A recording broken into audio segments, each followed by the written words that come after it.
कुछ तंवर ने बहुत कोशिश की, बहुत अच्छा चुनाव लड़ा, लेकिन कई बार नसीब में चीज़ नहीं होती है, तो नहीं, लोगों की उनमें कोई दिलचस्पी नहीं थी।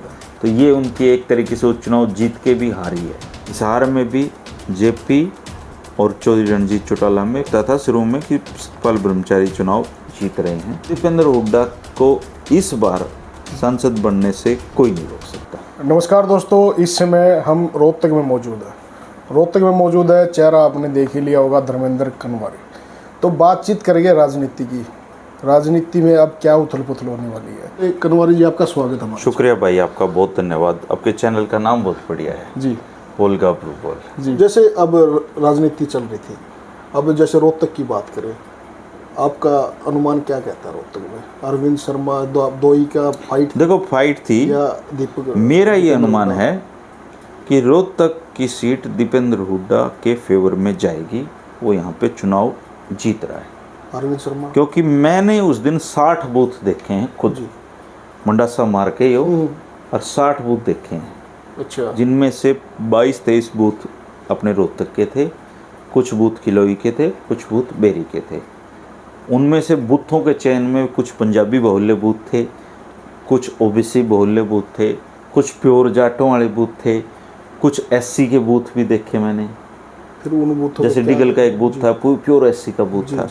तो उस हिसाब से जो मेरा मोटी बुद्धि है जितनी भी, मुझे लगता है दीपेंद्र हुड्डा को इस बार सांसद बनने से कोई नहीं रोक सकता।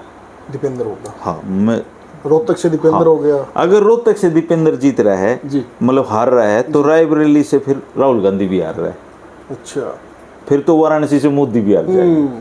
वो उस तरह, मुझे लगता है ये चुनाव फेवरेबल कंडीशन आज के टाइम में कांग्रेस के लिए रही है। अच्छा, एक बात बताओ, आप बूथ पे गए थे, कृष्णमूर्ति हुड्डा ने आरोप लगाए हैं कुछ बूथों पे किलोई।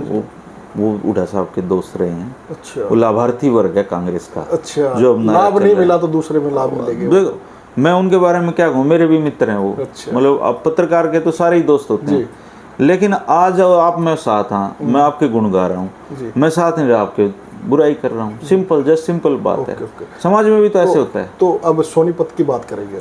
सोनीपत की बात है, अब मैं मोटा मोटा बता देता हूँ सोनीपत का। मुझे ऐसा लगता था शुरू में कि सतपाल ब्रह्मचारी चुनाव जीत रहे हैं, लेकिन अब जिस तरीके का डाटा आ रहा है, बातचीत सुनने वाले, मुझे लगता है सोनीपत की सीट एक फंसी हुई सीट है।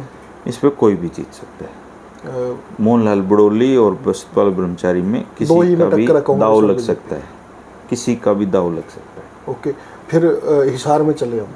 हिसार में भी जेपी और चौधरी रणजीत चौटाला में करीबन टक्कर है, बहुत करीबी टक्कर है।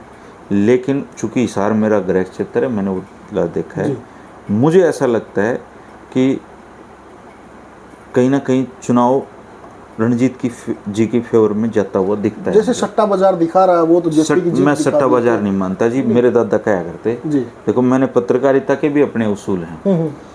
मेरे दादा क्या करते कि ताश और जुआ दोनों ही निंदा के काम हैं। इनकी बातचीत भी नहीं करनी चाहिए, इनकी तो बात ही। हाँ, मतलब मैं एज ए पत्रकार भी मुझे बिल्कुल भरोसा नहीं है सट्टा बाजार पे कि ये देश सट्टा बाजार के हिसाब से चलता है। उनका अपना गणित होंगे, वो करते रहो। जुआ और ताश खेलना एक सामाजिक बुराई है जी। इसके बारे में आप बात ना करें तो ये जैसे धर्मेंद्र जी, अब नैना सुनैना, इनका क्या ये प्रासंगिक है जी इस चुनाव में? नहीं, जैसे ऊपर नीचे कौन हो सकता है इनमें? ये दोनों, वहाँ पे ऐसी चर्चाएं हैं कि ये दोनों 50,000 वोट में हैं दोनों। हाँ, तो दोनों में दिरानी ऊपर हो जाए जेठानी ऊपर, क्या फर्क पड़े। अच्छा। ऐसी भी चर्चाएं हैं कि जितने वोट चौधरी रणजीत सिंह चौटाला लेंगे, उतने वोट पूरे हरियाणा में इनेलो और जेजेपी मिल के लेंगे। अच्छा। अब जैसे कुरुक्षेत्र की बात करें, त्रिकोणीय मुकाबला बताया जा रहा था। कुरुक्षेत्र में 2 फैक्टर बताता हूँ मैं आपको। अगर ये जो डेरे मैनेज हुए हैं लास्ट वाले दिन, अगर ये पूरे उतर गए जी, तो नवीन जिंदल चुनाव जीतेंगे जी। और अगर ये पूरे नहीं उतरे तो ऐसे फिगर आए हैं, ऐसी चीज लग रही है कि सुशील गुप्ता की सीट निकाल सकते हैं। अभय सिंह चौटाला 1 लाख, अभय सिंह चौटाला वहाँ पे ऐसी लोग बातें कर रहे हैं कि ये 1.25 लाख लोग वोट तक पहुँच सकते हैं। अगर अभय चौटाला 1.25 लाख वोट तक पहुँच रहे हैं तो सुशील गुप्ता आ रहेंगे। लेकिन ऐसी चर्चाएं हैं कि वो 75-80 के पास पहुँचेंगे। ऐसी सूरत में सुशील गुप्ता कमाल कर सकते हैं। वहाँ के बहुत गांव में बात हुई है, उनको वोट तो मिला है। अच्छा, अम्बाला में वरुण मुलाना, अम्बाला सीट फाइट में है, बहुत फाइट में है जी। लेकिन पिछला मार्जिन काफ़ी था, इसलिए कुछ कह नहीं सकते। पर ऐसा लग रहा है कि अम्बाला की सीट मतलब है करीबी मुकाबला वहाँ पे। करनाल में पहुंचे, करनाल में मैं गया जी, पहुंचता हूँ हर मतलब इन दिनों करनाल के कुछ ज़्यादा ही चक्कर कटे हैं जी। सबसे पहली अच्छी बात इस पूरे प्रदेश में इस चुनाव की मैं मानता हूँ कि इस चुनाव के बहाने से एक नेता तो ठीक मिला, दिव्यांशु बुद्धिराजा, युवा। नहीं तो ये सारे जो 19 कैंडिडेट हैं दोनों प्रमुख पार्टियों के, ये तो सारे पुराने पापी हैं। कोई एक बार जीत रहा है, कोई 2 बार 3 बार, इस तरह के लोग हैं। कम से कम एक युवा को, एक आम घर के बच्चे को टिकट मिली, और टिकट भी किसके, जो वो अगर प्रधानमंत्री अविनाशी हैं तो हमारे ये मनोहर लाल जी तो पता नहीं कौन से नासी हैं, तो उनके सामने टिकट मिली उनको। तो अच्छा चुनाव वो रहा, पर फिर भी मुझे लग रहा है मनोहर लाल खट्टर जी चुनाव जीत जाएंगे। उनके लिए शर्म की बात बस इतनी है कि 100 में से 53 लोग करनाल में वोट डालने के लिए उनको गए, लोगों की उनमें कोई दिलचस्पी नहीं थी। तो ये उनकी एक तरीके से चुनाव जीत के भी हारी है। अच्छा, उसके बाद भिवानी की बात करें, राव सिंह दोनों देख रखे हैं जी। वहाँ पे कांग्रेस कैंडिडेट की जीत इस बात पे निर्भर करती है कि उनको अहिर समुदाय का समर्थन मिला है कि नहीं मिला, राव सिंह को जी। और धर्मवीर सिंह जी की जीत इस बात पे डिपेंड करती है कि उनको अहिरों का समर्थन मिला है कि नहीं मिला। जाट समुदाय का अधिकांश वोट राव सिंह को गया है भिवानी में। किरण चौधरी ने किसका सपोर्ट किया? किरण चौधरी इस चुनाव की सबसे अप्रासंगिक नेता हैं जी। इस चुनाव में अगर भिवानी महेंद्रगढ़ से किसी का नुकसान हुआ है व्यक्तिगत तौर पे, वो किरण चौधरी जी का हुआ है। वो दोनों सूरत में मारी जा रही हैं। ऐसा भी बोला अगर वहां से राव सिंह तो साम से जीत गया जी, तो उन्होंने तो खिलाफत करके देख ली, वैसे 0 होना है। अगर वहां से धर्मवीर जीत लिया तो वैसे 0 होनी है, क्योंकि धर्मवीर अपने बेटे को सेटल करेगा तो साम से जी। तो, और दावा भी बनता है भी अगला लोकसभा में जीता है तो वहाँ से जिता लेगा उसको।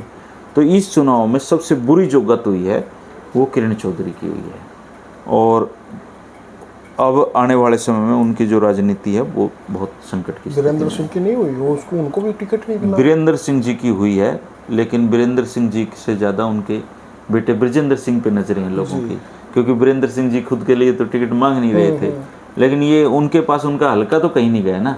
उचाना तो उनके ही पास है, उचाना से कोई और उनके दावे में भी नहीं है, तो उचाना तो चुनाव लड़के वो मैनेज कर भी जाएंगे, जीत भी जाएंगे। सिरसा में क्या रहेगा धर्मेंद्र जी? सिरसा में शैलजा जी चुनाव जीत रही है जी, कोई इफेंट बट की बात नहीं है। तंवर का कुछ, तंवर ने बहुत कोशिश की, बहुत अच्छा चुनाव लड़ा, लेकिन कई बार नसीब में चीज़ नहीं होती है तो नहीं मिलती है।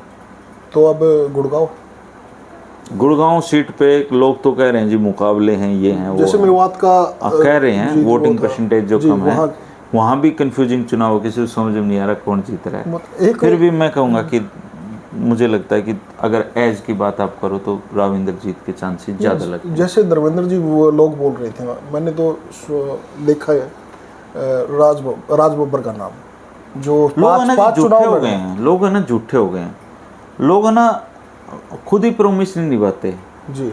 आप जब पर्ची बनवाओगे कांग्रेस की उससे और वोट डालोगे भाजपा को, तो इन लोगों पे भरोसा कैसे करोगे आप? आजकल लोगों का ईमान कहाँ रहा, पंचायत में कई बात मुकर जाते हैं लोग घर जाके। तो लोग जो थे, लोग हमारे फिर वो ये आ जाऊंगा, नेता बुरे नहीं है, लोग बुरे हैं। लेनी देनी बात आ जाए तो लोगों का कोई दे धर्म नहीं है, तो इन नेताओं का कैसे होगा? ये भी तो हमसे ही तो निकले हुए लोग हैं। नहीं, जैसे राज बब्बर 5 चुनाव लड़े, अच्छा चुनाव लड़ा राज बब्बर जी ने, बहुत बढ़िया। और मुझे लोग ही बोल रहे हैं, मतलब 5 चुनाव लड़े, हारा नहीं है। मतलब नहीं, ऐसा तो नहीं, वो खूब आ रहे हैं, पिछले चुनाव भी आ रहे थे, उससे पिछला भी आ रहे थे। 5 चुनाव लड़े हैं, 5 बार, मतलब 5 से ज्यादा लड़े हैं चुनाव उन्होंने, 5 बार सांसद रहे हैं। हाँ, चुनाव उन्होंने कई लड़े, 3 बार राज्यसभा के, 2 बार हारे वो चुनाव, लेकिन बहुत जमीनी नेता है, पकड़ है गजब की। और राविंदरजीत जी अच्छे आदमी, उन पर भ्रष्टाचार का कोई आरोप नहीं लगा कभी भी, लेकिन राव साहब की बुरी बात यह है उनके राजाओं वाले ही स्टाइल हैं, वो चुनाव जीतने के बाद 5 साल बाद ही वोट मांगने आते हैं।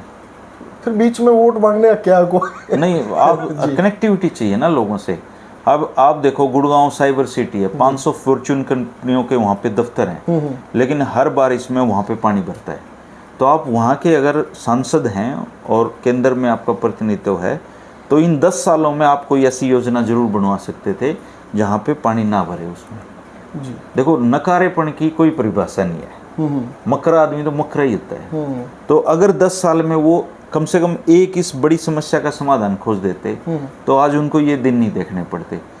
वो चुनाव इसलिए जीत जाते हैं, इसलिए नहीं जीतते कि राव इंद्रजीत को लोग बहुत पसंद करते हैं। चुनाव वो इसलिए जीत रहे हैं गुड़गांव से कि 14 में मोदी जी की भी लहर थी, 19 में भी मोदी जी की लहर थी। अब भी मोदी के नाम पे वोट मांगे, अब भी उन्होंने मोदी जी के नाम पे ही वोट मांगा है। खुद के नाम पे, खुद के काम पे थोड़ी वोट मांग रहे हैं। कोई भी नहीं मांग रहा था। हाँ, तो खुद के काम पे आप वोट मांगिए। काम तो किया ही नहीं। नहीं, अगर मान लो कुछ किया भी होगा, ऐसा नहीं किया जो गिनाने लायक। जी। अब फरीदाबाद की बात करें, कृष्णपाल गुर्जर का विरोध हुआ था शुरुआत, खूब हो रहा है। वहाँ पे एक चर्चाएं थी आम कि फरीदाबाद में कृष्णपाल गुर्जर जी ने प्रॉपर्टी डीलिंग का काम उनके ऊपर आरोप लगे, और लोग कहते थे कि जिस प्लाट पर डला गिरोगे वही उनका है। ऐसे आरोप उन पे लगे, और काफ़ी हद तक उन आरोपों में कुछ वहाँ पे दम भी नज़र आता है। वहाँ पे सीधा सीधा मुकाबला है। जैसे फरीदाबाद में आप देखोगे, वहाँ पे जो जाट समुदाय की संख्या है वो बहुत है, वो गुजरों से ज़्यादा है जी। तो अगर थोड़ा बहुत भी गुजर वोट डिवाइड हुआ कांग्रेस की तरफ, और जाटों ने जैसा और प्रदेश बाकी जगह पैटर्न देखने को मिला कि उन्होंने कांग्रेस को इस बार वोट किया है, और एससी समाज का वोट काफ़ी बड़ी संख्या में कांग्रेस को है।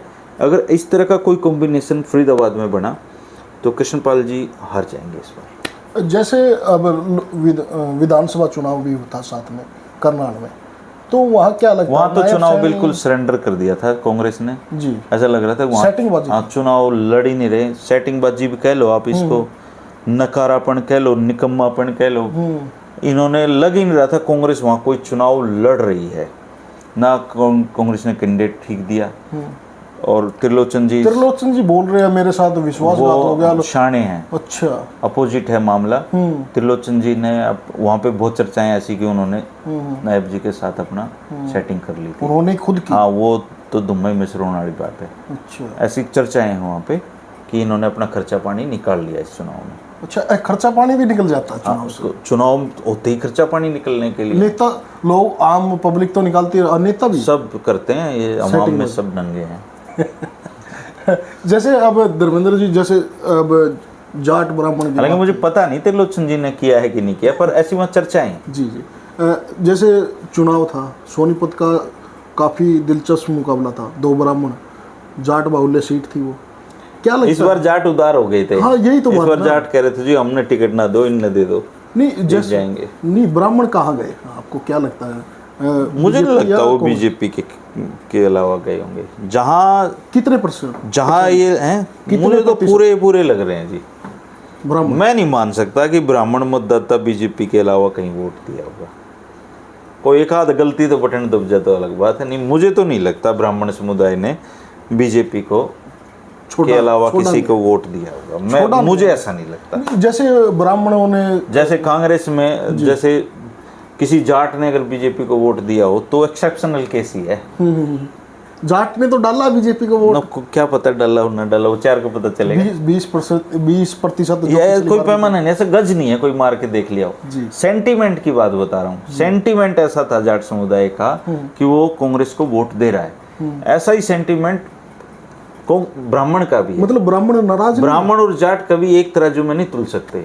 ये सिर्फ केवल 1987 में तुले थे जी, जब चौधरी देवीलाल की आंधी चली थी। उस समय ब्राह्मण समुदाय ने चौधरी देवीलाल को वोट दिया था।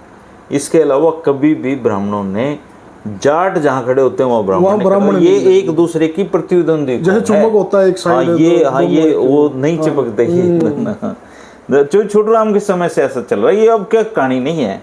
अब जैसे वो चुनाव था पिछला, उसमें गर्दन काट दूंगा, उससे कोई फर्क नहीं पड़ता। इनकी जैसे पानीपत में भी वो पॉलिटिकल बयान है, कुछ फर्क नहीं पड़ता। अच्छा, गर्दन काटने वाला भी बेशक गर्दन कट जाओ, कुछ वो काटी थोड़ी बेचारे ने, कहा था वो तो वो उन्होंने माफ कर दिया उनको। अच्छा, माफ कर दिया था, फिर गर्दन काट दी। अम्मा आपको गर्दन की गर्दन मैंने काटी थोड़ी है, कया ही तो है।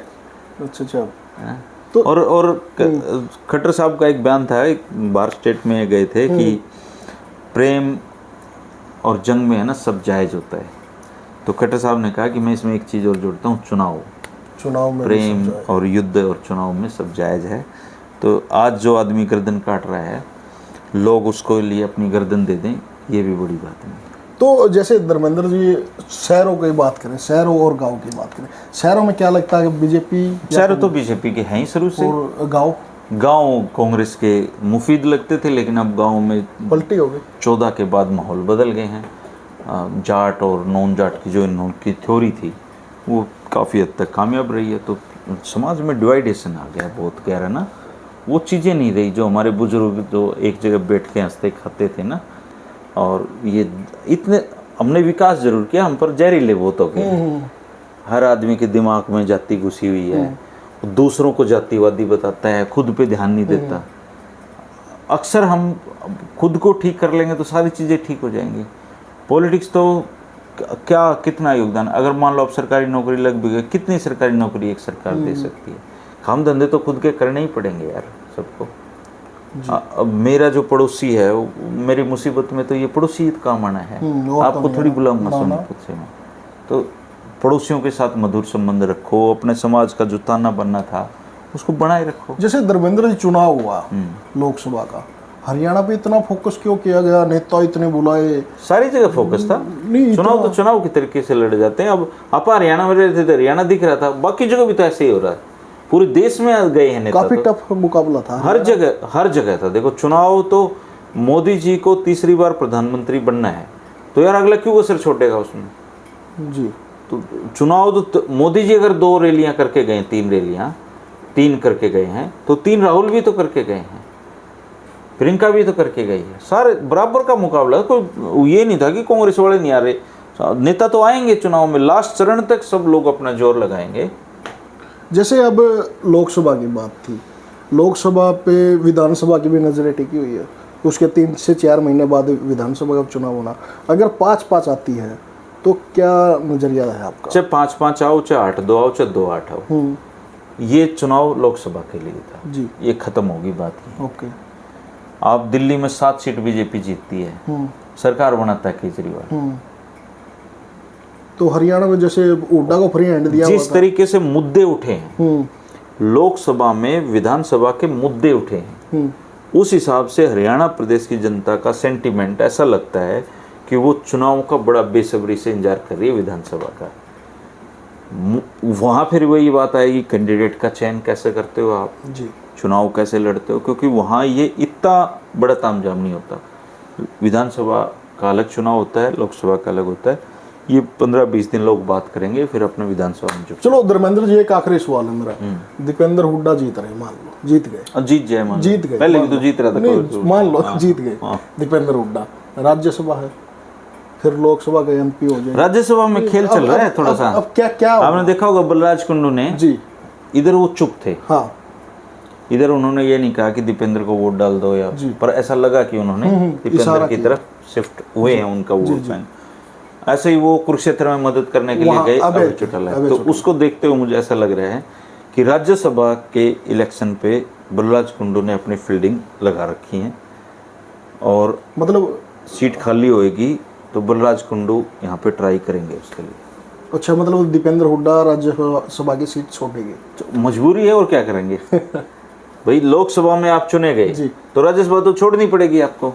नहीं, अगर मान लो लोकसभा ही छोड़ दें, लोकसभा क्यों छोड़ेंगे, मुश्किल तो जीतेंगे। अच्छा भाई लोकसभा छोड़ें क्यों, लोकसभा छोड़ते ही तो फिर उपचुनाव होगा, फिर फंस जाएंगे इसमें। तो लोकसभा तो छोड़ना कोई, ये तो मतलब इससे बचकाना सवाल नहीं हो सकता। कोई आदमी ये सोचे कि ये लोकसभा छोड़ देगा, नहीं, ऐसे बोल रहे थे, मतलब कुछ उन्हीं की पार्टी के समर्थक थे, वैसे ही बात उन्हें पता ही नहीं, वो चल रहे हैं, गड़ रही है कुत्ताड़ी बात हो रही है।